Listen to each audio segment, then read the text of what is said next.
विस्तार से। और सबसे पहले आज की चर्चा कि मुख्तार अंसारी की मौत पर क्यों कुछ लोग आंसू बहा रहे हैं, क्यों सवाल उठा रहे हैं, इसी पर आज सबसे पहले बात करने वाले हैं। तो एक था मुख्तार, माफिया डॉन मुख्तार अंसारी की मौत पर उत्तर प्रदेश में अलग अलग प्रतिक्रिया देखने को मिल रही है। मुख्तार अंसारी तो अब नहीं रहे, लेकिन उनकी मौत पर अलग अलग तरह की प्रतिक्रियाएं आ रही हैं। गुरुवार की रात तबीयत बिगड़ने से जेल से अस्पताल लाया गया था मुख्तार अंसारी को।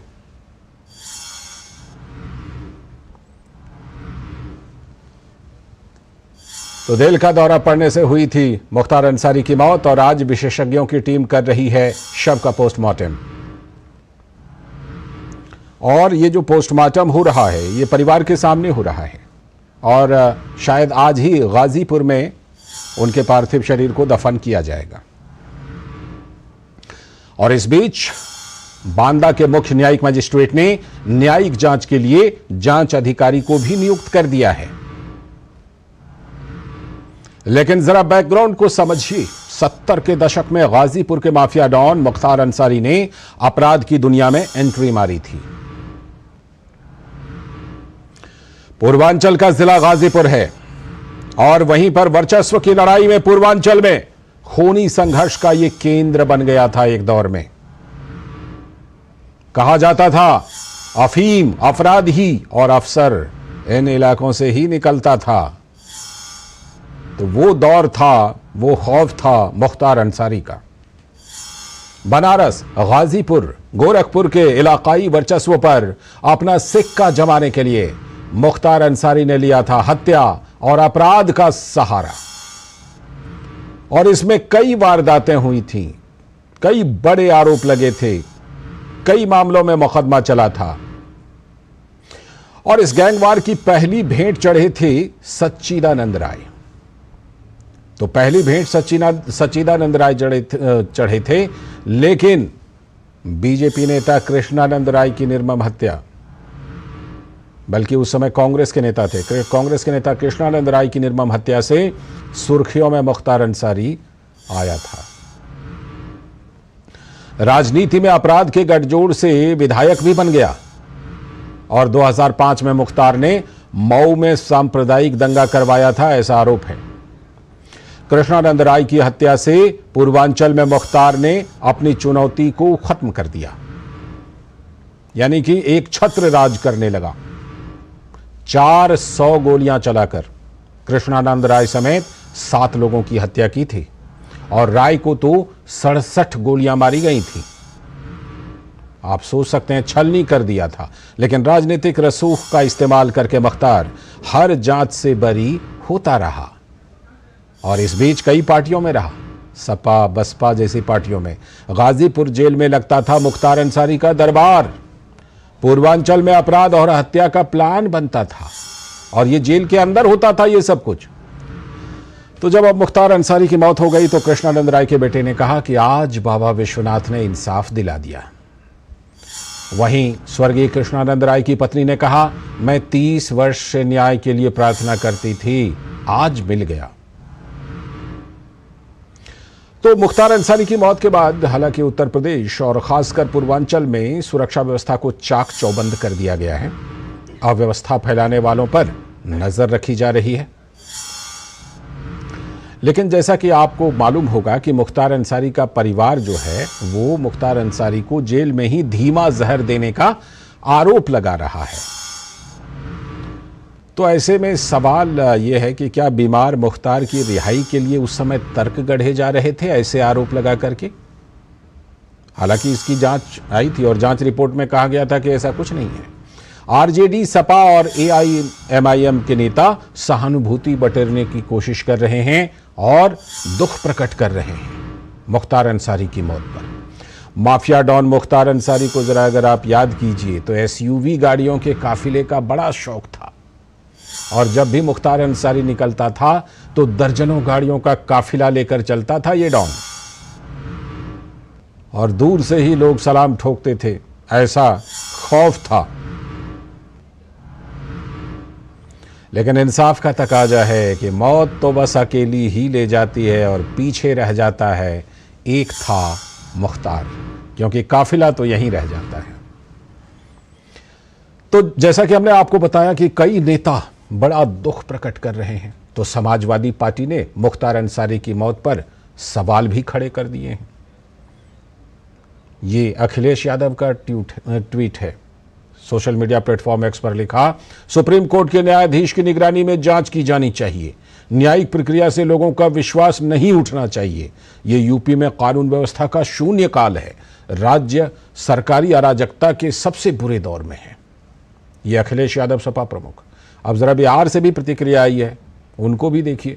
पूर्व उप मुख्यमंत्री तेजस्वी यादव ने भी मुख्तार अंसारी की मौत पर दुख जताते हुए सोशल मीडिया एक्स पर लिखा, यूपी से पूर्व विधायक श्री मुख्तार अंसारी के इंतकाल का दुखद समाचार मिला। परवरदिगार से प्रार्थना है कि दिवंगत आत्मा को शांति तथा शोकाकुल परिजनों को दुख सहने की शक्ति प्रदान करें। लालू यादव के बड़े बेटे भी क्यों पीछे रहते? आरजेडी नेता तेज प्रताप यादव, उन्होंने भी मुख्तार अंसारी की मौत पर गहरा दुख व्यक्त किया है। यूपी के पूर्व विधायक श्री मुख्तार अंसारी के इंतकाल का दुखद समाचार मिला। ईश्वर से प्रार्थना है कि दिवंगत आत्मा को शांति दें तथा शोकाकुल परिजनों को दुख सहने की शक्ति प्रदान करें। अब बात कर लेते हैं एआईएमआईएम के अध्यक्ष असदुद्दीन ओवैसी की। उन्होंने अल्लाह से मुख्तार अंसारी को जन्नत अता करने की दुआ मांगी और लिखा, गाजीपुर की आवाम ने अपने चहेते बेटे और भाई को खो दिया। मुख्तार साहब ने प्रशासन पर गंभीर आरोप लगाया था कि उन्हें जहर दिया गया था, बावजूद इसके सरकार ने उनके इलाज को तवज्जो नहीं दी। इस बीच मुख्तार अंसारी के बेटे उमर अंसारी ने मुख्तार अंसारी की मौत को सुनियोजित हत्या करार दिया है। उनको भी सुन लीजिए। नहीं है, यकीन है कि ये स्वाभाविक मौत नहीं, संयोजित हत्या है। अभी वापस मोर्चा। लेकिन कृष्णानंद राय, जिनकी हत्या की गई थी, उनका परिवार आज राहत महसूस कर रहा है। उनके बेटे पीयूष राय ने कहा कि भगवान के दरबार में देर तो है, लेकिन अंधेर नहीं। रमजान के महीने में अल्लाह ने नेक काम किया है। बाबा गोरखनाथ का भी ये आशीर्वाद है। आज आप मीडिया बंधुओं के माध्यम से मुझे जानकारी मिला कि माफिया सरगना मुख्तार अंसारी की मृत्यु हो चुकी है। और जैसे कि आप ही लोगों ने बताया कि वहाँ के मीडिया के पैनल में जो डॉक्टरों का पैनल था, उन्होंने स्पष्ट किया कि मृत्यु हार्ट अटैक से है। तो मेरा मानना है कि ये बाबा गोरखनाथ का आशीर्वाद है कि आज उनके दरबार से ये न्याय सुनने को मिला है। और कहीं ना कहीं ये देखें हम लोग, तो ये रमजान के पावन महीने में ये न्याय अल्लाह का नियम मैं मान सकता हूँ कि उनका ये न्याय है कि ऐसे अपराधी का आज अंत हुआ है इस पृथ्वी से। और मुख्तार अंसारी की मौत के बाद पूर्व डीएसपी का सनसनीखेज दावा सामने आया है और उन्होंने कहा है कि मुलायम सरकार हर कीमत पर उसको बचाना चाहती थी और उन्हें इस्तीफा देने के लिए मजबूर किया गया था। उनको भी सुनिए। बात 2004 की है, जनवरी की है, आज से 20 साल पहले की है। और मुख्तार अंसारी का जो भय का साम्राज्य था वो चरम पे था। और सरकार द्वारा जब समर्थन ऐसे माफियाओं को हो जाए तो आप समझ सकते हैं। मैंने अभी आपसे कहा कि वो खुली जीप में मऊ दंगों में घूमता था, जहाँ कर्फ्यू लगा है। किसी की हिम्मत नहीं हुई उसके प्रति कुछ बोल दे, कार्रवाई की तो छोड़ दीजिए। और उस समय मैंने लाइट मशीन गन रिकवर की। आज तक उत्तर प्रदेश में केवल एक ही रिकवरी है, न उसके पहले कभी हुई, न 20 साल हो गया अब तक हुई है। और उसमें पोटा भी लगाया, क्योंकि पोटा एग्जिस्ट करता था। तो मैंने स्टैंड लिया उसके प्रति कि नहीं, ये गलत है और ये इसको जेल जाना होगा। लेकिन मुलायम सिंह की सरकार तत्कालीन अल्पमत की सरकार थी, किसी भी कीमत पे इसको बचाना चाहते थे। और उन्होंने अंत में हम लोग पर प्रेशर बनाया, अधिकारियों पर प्रेशर बनाया। जब कुछ नहीं सुना तो आईजी जोन जो थे उनका ट्रांसफ़र, डीआईजी रेंज का ट्रांसफ़र, एसएसपी एसटीएफ हमारे थे उनका ट्रांसफ़र। और अंत में ऐसा माहौल बनाया गया कि मुझे भी रिज़ाइन करना पड़ा 15 दिन बाद ही। लेकिन मैंने रेजिग्नेशन में लिखा और जनता के सामने इस चीज़ को रखा आप लोग के माध्यम से कि देखिए, जनता पॉलिटिकल सिस्टम में आप ही ने चुना है इस सरकार को, और किस तरह की ये सरकारें चल रही हैं कि जो माफियाओं के निर्देश पे काम कर रही हैं। ये जो आप सुन रहे थे, ये वो शैलेंद्र सिंह हैं जिनकी करियर को बर्बाद कर दिया गया था। और वो साफ तौर पर कह रहे थे कि किस तरह उस समय की सपा सरकार ने उनके करियर को और पूरे सिस्टम को ख़राब कर दिया था। कैसा था वो दौर। लेकिन उसके बावजूद आज अगर कुछ लोग आंसू बहा रहे हैं तो मकसद क्या है, इसी पर बात करने के लिए हमारे साथ जुड़ रहे हैं महेश मिश्र जी, जो कि वहाँ पर तैनात भी रह चुके हैं और रिटायर्ड अधिकारी हैं, पुलिस अधिकारी हैं। वो हमारे साथ जुड़ रहे हैं फ़ोन लाइन पर, उनसे ज़रा बात कर लेते हैं। महेश जी, बहुत बहुत स्वागत आपका डीडी न्यूज़ पर। और मैं अभी जब आपसे बात कर रहा हूं, इससे ठीक पहले आपके ही एक साथी की बात को सुनवा रहा था कि कैसा था वो दौर। आप भी, क्योंकि वो वहां पर आप तैनात रहे हैं, तो मैं चाहता हूं कि आप भी ज़रूर उस दौर के बारे में थोड़ा कुछ हमारे दर्शकों को ज़रूर बताएं। देखिए, मैं मऊ में 2008 से लेकर 2000 तक तैनात था जी, बतौर एसपी के पद पर जी। और इसमें कोई शक नहीं है कि मुख्तार अंसारी सदर से विधायक थे, मऊ सदर सीट से विधायक थे और वो आगरा जैसा पद थे। इनके जो गुर्गे थे ये पूरी तरह सक्रिय थे, जेल में थे, लेकिन पूरा इनका जो नेटवर्क था वो सक्रिय था। वहाँ आश्चर्य की बात ये थी कि इनके नेटवर्क में ज्यादातर जो शूटर्स थे इनके वो सब नॉन मुस्लिम और आए दिन इधर वादा करते रहते थे। जब उनका शिकंजा कस्ता टूट दिया, शिकंजा कस्ते से ये हुआ कि एक सीवान जिला है बराबर में बलिया लगा हुआ, बिल्कुल बिल्कुल, तो वहां से ये नारकोटिक्स का और ये पे करेंसी का धंधा होता था और इसमें इनके गुर्गे लिखते थे। तो जब उनको भेजना शुरू किया, NSA लगना शुरू हुआ उनके ऊपर, तो कुछ हल्ला सा मचा और लगाम प्रति उससे एक्टिविटीज तो इनकी बंद हुई, निष्क्रियता हुई मऊ में। लेकिन ये कहा जाने लगा कि भाई अपना सेंटर चेंज करो, केंद्र बदलो और मऊ से गाजीपुर शिफ्ट जाओ, बनारस शिफ्ट हो जाओ। इस तरह की बातें सामने लगी। लोकनेता का इनका पैमाना ये था कि इनको जबरदस्त कम्युनिटी सपोर्ट था, क्योंकि ज्यादातर मौके पर सुनकर तो लोग हैं और बहुत तो विकसित जिला नहीं है उत्तर प्रदेश का। और जहां से ये विधायक थे उस पूरे चाहे गाजीपुर हो, चाहे मऊ हो, चाहे आजमगढ़ हो, बलिया हो, तो लखनऊ में जाकर इस पर ये पूर्व उत्तर प्रदेश का एक पिछड़ा इलाका कह सकते हैं इसको। बिल्कुल बिल्कुल। और वहां इतना वर्चस्व था और लोग।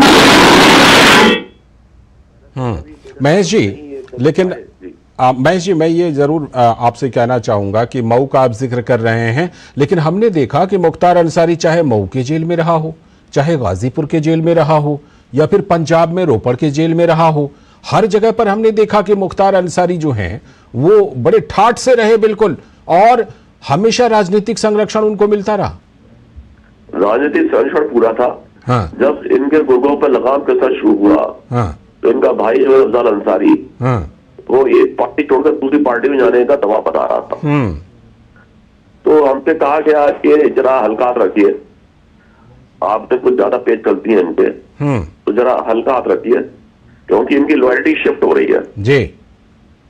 तो मुझे बड़ा अजीब सुनने में बड़ा अजीब सा लगा। एक पुलिस के उच्च अधिकारी से, मतलब एक शीर्ष बैठे हुए अधिकारी सुनने को मिला ये सब चीजें।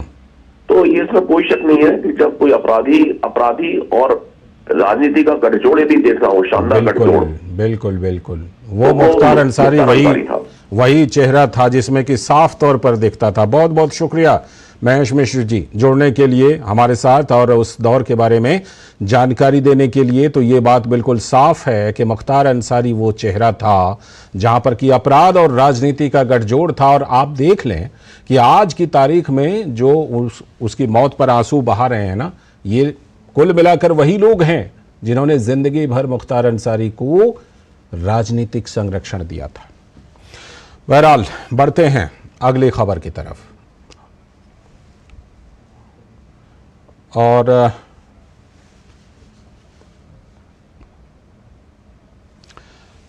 मुख्तार अंसारी की जो खबर है, इस पर हम थोड़ी सी चर्चा को और बढ़ाते हैं। हमारे साथ विजय उपाध्याय जी, ब्यूरो चीफ हैं उत्तर प्रदेश में दैनिक भास्कर की। बहुत बहुत स्वागत विजय उपाध्याय जी इस चर्चा में। और हमारे साथ हमारे संवाददाता आशुतोष पांडे भी जुड़े हुए हैं, उनसे भी चर्चा को जरा बढ़ाते हैं। पहले मैं जरा एक अपडेट आशुतोष से ले लेता हूं, फिर आएंगे विजय जी के पास। आशुतोष, न्यायिक जांच के आदेश दे दिए गए हैं आशुतोष। मांग के बाद बांदा के न्यायिक मजिस्ट्रेट ने जांच के आदेश दे दिए हैं। अब जाकर फिर भी इस मामले पर लगता है कि राजनीति है कि रुक नहीं रही। तो देखिए लालचंद, जिस तरीके से किसी कैदी की अगर जो है हिरासत में कैद में मौत होती है तो उसकी न्यायिक जांच स्वतः जो है की जाती है कि आखिर कौन से कारण थे कि जिसके कारण जो है कैदी की मौत हुई है। और रहा विपक्ष के जो है विधवा विलाप का, तो आपको स्पष्ट दिखाई देता है, इतनी देर से आप चर्चा कर रहे हैं, साफ तौर पर यह मालूम है कि 4 दशकों तक राजनीतिक संरक्षण, राजनीति और अपराध का जो गठजोड़ था, जिसमें माफिया और डांड बन करके मुख्तार अंसारी फला और फूला, तो निश्चित रूप से उन लोगों को जरूर कष्ट होगा जिनको राजनीतिक रूप से लाभ पहुंचाता था या मसल पावर से या मनी पावर से, उन दलों को जरूर इस बात की तकलीफ होगी। और खासतौर पर उत्तर प्रदेश में जो 2 क्षेत्रीय दल थे हैं, बहुजन समाज पार्टी, समाजवादी पार्टी ने बयान भी दिया है, उसने बड़ा अफसोस व्यक्त किया है, एआईए के नेता ने भी किया है। तो निश्चित रूप से ये सारा एक नैरेटिव सेट करने की जो है कोशिश है, क्योंकि चुनाव चल रहे हैं, आम चुनाव की घोषणा हो चुकी है। इसमें उसको एक मसीहा के तौर पर प्रदर्शित करने की कोशिश हो रही है। लेकिन जनता है वो सब कुछ जानती है, किस तरह से वो कोयले की बेईमानी करता था, किस तरह से रूंगटा को उठा करके रंगदारी की वसूली के लिए मार देता है, किस तरह से कृष्णानंद राय और उनके साथी 6 साथियों पर 400 गोलियां चलाता है। निश्चित रूप से ये सारी कहानी लोग जानते हैं, लेकिन राजनीतिक संरक्षण ऐसा था। आपने पुलिस अफसर के भी बाइट सुनाई सैलेम सिंह की, किस तरह से मुख्तार अंसारी और मुलायम अगर कहें तो राजनीति और अपराध के गठजोड़ में उनको जो है अपनी नौकरी तक छोड़ देनी पड़ती है। आज जब वो स्वतः किसी कारण से हार्ट अटैक होने के कारण अगर मर जाते हैं तो उसमें भी जो है राजनीति खोजने की कोशिश की जा रही है। लालचंद आपको बता दें कि संरक्षण ऐसा था कि पिछले 7 सालों में जब तक योगी सरकार नहीं थी 65 मामले मुख्तार अंसारी पे दर्ज थे। 61 साल के मुख्तार अंसारी पर 65 मामले अपहरण, हत्या, रंगदारी, उम्र से ज्यादा मामले दर्ज थे, लेकिन कोई कन्विक्शन नहीं था, कहीं कोई पैरवी नहीं थी। 7 सालों में अभियोजन पक्ष ने जब मुकदमा उसका तेजी पकड़ाया तब अदालतों ने सुना और उसके बाद 2 मामलों में उसको जो है आजीवन कारावास हुआ और अन्य मामलों में भी आजीवन कारावास या जो भी संबंधित सजाएं होती वो मिलने वाली थी। लेकिन सबसे हास्यास्पद तब लगता है कि जब कांग्रेस पार्टी के जो प्रदेश अध्यक्ष है अजय राय, उनके भाई की जो है हत्या की गई, उसमें कन्विक्ट हुआ मुख्तार अंसारी, बावजूद उसके कांग्रेस बोलने के लिए नहीं तैयार है और खुद अजय राय भी नहीं बोलने के लिए तैयार है कि मुख्तार अंसारी की मृत्यु हुई तो उस पर भी वो आंसू बहाना चाहते हैं, जबकि पूरी तरह से गवाही दिया उन्होंने, सब कुछ किया। तो ये पूरी तरह से विपक्ष का एक सेट मामला है, कारण उसके पास कोई मुद्दे नहीं है, चुनाव सर पर है, न उसके पास डेवलपमेंट का मुद्दा है, न उसके पास जो है कहीं न कहीं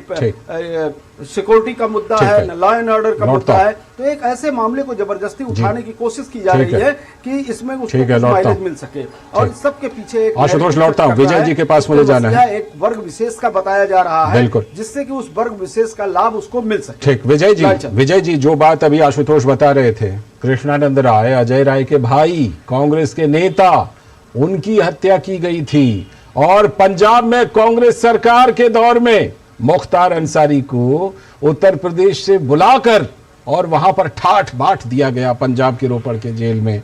ये क्या कनेक्शन था विजय जी? मतलब मुख्तार अंसारी चाहे मऊ में रहे, चाहे गाजीपुर में रहे, चाहे रोपड़ में रहे, हर जगह दरबार लगाता था। देखिए, मुख्तार अंसारी की फैमिली बहुत ही इन्फ्लुएंशियल फैमिली रही है। कांग्रेस से उनके बहुत अच्छे रिश्ते हैं, कहा जाए उनका डीएनए कांग्रेस से था। लेकिन जिस इलाके में मुख्तार ने पॉलिटिक्स की और क्राइम किया, ये कम्युनिस्टों और सोशलिस्टों का गढ़ था। मऊ, गाजीपुर, बलिया, ये पूरा इलाका कम्युनिस्टों सोशलिस्टों का गढ़ रहा है। मुख्तार ने जो हत्याएं की उसमें सच्चिदानंद राय की हत्या से उन्होंने शुरुआत करी थी। ये 1986 की बात है और लगातार इसके बाद देखिए 89 के बाद से उत्तर प्रदेश में गठबंधन की सरकारों का दौर शुरू हो गया और गठबंधन की सरकारों ने माफियाओं को खूब खाद पानी दिया। उस समय की बीजेपी भी अछूती नहीं है। सब खाद पानी दे के इनको मजबूती दी उन लोगों ने। 87 में जिस समय रुंगटा व्यापारी जो विश्व हिंदू परिषद के पदाधिकारी भी थे, उनका अपहरण करवाया मुख्तार ने और उनकी हत्या हुई। उस समय उत्तर प्रदेश में कल्याण सिंह की साझा सरकार चल रही थी, लेकिन मुख्तार का बाल बांका नहीं हो पाया क्योंकि गठबंधन की सरकार थी और तमाम विधायक ऐसे थे जो मुख्तार के बड़े वेलविशर थे और वो चाहते थे, और काफी माफिया उस समय विधायक थे। तो लेकिन योगी सरकार ने पूरा न्याय किया है, ये तो कहा जा सकता है। नहीं, देखिए, योगी सरकार ने न्याय किया, इसमें दो राय नहीं है। और 2017 के बाद तो उत्तर प्रदेश का सीन बदल गया। सीन इसलिए भी बदला कि बहुमत की सरकार लगातार 2 बार बनी। देखिए, शुरुआत तो सपा सरकार ने भी माफियाओं पे लगाम लगाने की थी और सपा सरकार ने उस समय दूरी बनाई थी, भले मुलायम सिंह ने मदद की थी, लेकिन अखिलेश जब मुख्यमंत्री बने थे तो उन्होंने दूरी बना लिया था मुख्तार और अफजाल वगैरह से। बसपा इनके साथ तब खड़ी हो गई। लेकिन ये जो कार्रवाइयां हुई हैं, इसमें 2-3 बातें हैं। जैसे मुख्तार किस तरह क्राइम करता था, वो पहले जेल चला जाता था, फिर जिसकी हत्या कराना होता था हत्या करा देता था सेट करके, फिर अगर कोई गवाह बचता था गवाह को मार देता था, उसके बाद कोर्ट से पुलिस की पूरी चार्जशीट चेंज कराता था और राजनीतिक संरक्षण तो मिलता ही था, कोई सबूत नहीं। नहीं, ब्यूरोक्रेसी इसमें बिल्कुल बेदाग नहीं है। ब्यूरोक्रेसी बहुत ज्यादा इन्वॉल्व है इसमें। जहां राजनीतिक संरक्षण नहीं था वहां ब्यूरोक्रेसी का संरक्षण होता था। ये सब चीजें आपस में जुड़ी हुई हैं, दरअसल जुड़ी हुई हैं। सुप्रीम कोर्ट ने जब राजनेता अपराधियों के खिलाफ कार्रवाई शुरू करने के लिए स्पेशल कोर्ट बनाई है, उसके बाद से तस्वीर चेंज हुई है। पिछले साल योगी सरकार ने 66 माफियाओं की लिस्ट जारी की थी। उसमें से 20 माफिया जमानत पे बाहर हैं, 40 जेल के अंदर हैं और कई तो जेल के अंदर मारे गए, जिसमें मुन्ना बजरंगी मारा गया, उनका जिक्र मुख्तार अक्सर किया करते थे। जिसमें अभी देखिए जीवा और ये तो कस्टडी में मार दिए गए, वो दूसरे अपराधियों ने उनको मार दिया।